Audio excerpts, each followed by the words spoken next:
So I was actually going to not do this story because it's extremely low-hanging fruit, but after numerous requests from fans, I guess I'll cover it. There was a woman who called the police claiming she was raped by a Pokemon. This is no joke. You can find it in almost every news network. All you have to do is look up woman raped by Pokemon. Now, rape isn't a joke. I don't take rape as something funny. It's not comical, but this right here is more of a, this person needs to get help. So I'll get into it and I'll tell you what I think happened. A Russian woman called the police to say that she had been raped by a pocket monster from Pokemon Go in her Moscow apartment. So there you go. That's pretty much all there is to it, but there's a little bit more. The woman, who remains anonymous, claimed that while she was sleeping with her husband, yes, in the same bed, she had woken up to find herself being raped by a giant Pokemon on top of her. She consequently called the police, who did not believe her story. After telling her husband what had happened, he advised her to see a psychiatrist, but instead she went to a psychic who was unable to help her overcome her ordeal. She says, quote, "There are too many Pokemon at her place. Even the dog can sense them." She says the dog barks whenever she plays Pokemon Go.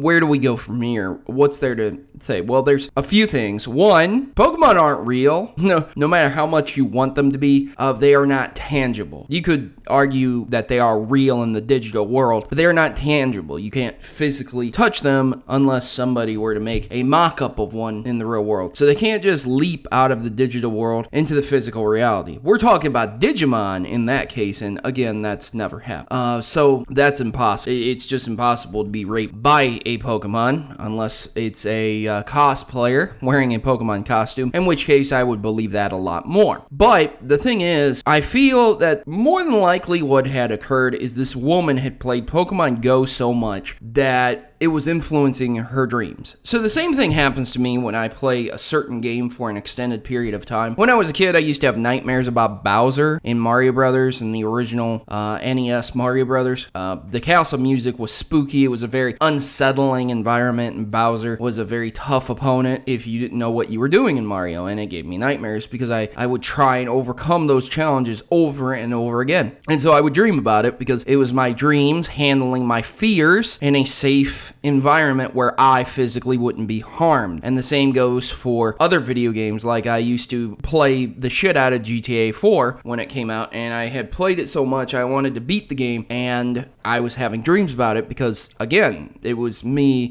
playing it way too much, being, I wouldn't say obsessed, but just to the level where my head was playing out those scenarios, those fantasies in my dreams, and it gave me nightmares because of that. Now, I feel that this woman had the same experience. Perhaps she could have been sick at the same time and had a fever dream.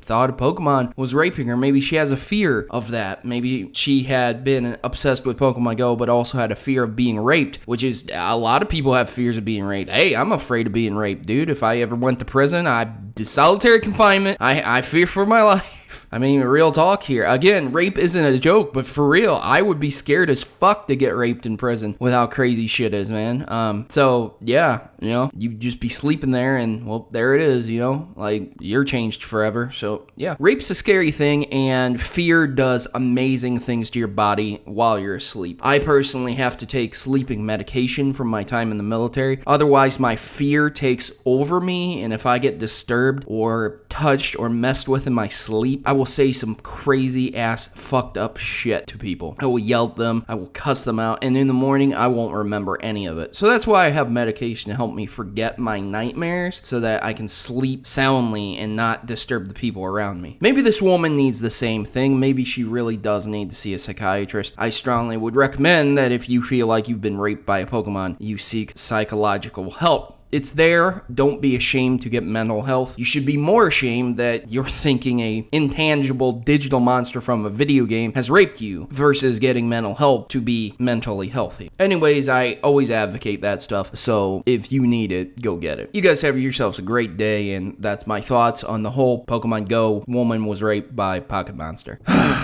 the stories, they just keep getting weirder, man. And even though I'm not the biggest fan of Pokemon Go, I'm not targeting these stories to make Pokemon Go look bad. This is just the crazy shit that happens. There are stories where I cover the economy rising because of Pokemon Go, and it's really good, and I'm glad Pokemon Go is doing that for the economy. But at the same time, you still have people that will say crazy shit like this, and you can't stop that. So you guys have yourselves a great day, and as always, good gaming, and God bless.